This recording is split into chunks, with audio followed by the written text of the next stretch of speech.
In today's video, I'm going to teach you how to fix verification required on the App Store.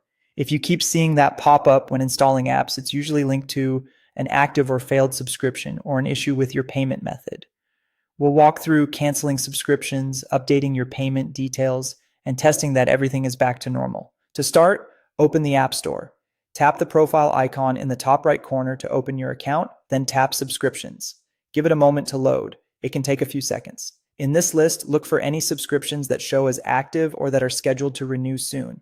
Tap any subscription that's about to renew, choose Cancel Subscription, and confirm. Repeat this for any others you don't want to keep. When you're done, make sure nothing is set to renew or stuck in a failed billing state.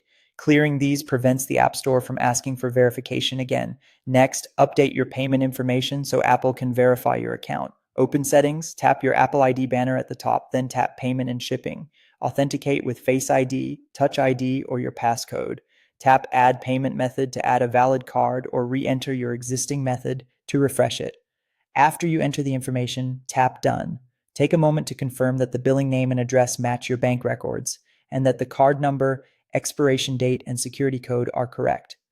Even a small typo can trigger the verification prompt. If your card recently expired or your address changed, updating those details here is essential to stop the pop-up.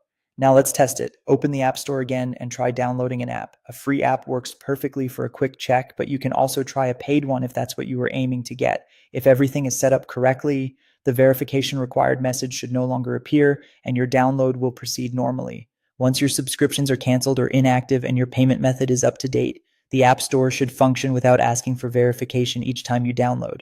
That's all it takes to fix this issue and get back to installing apps without interruptions. And that's it. If you found this tutorial helpful, don't forget to like the video and subscribe to the channel for more App Store tips and tutorials.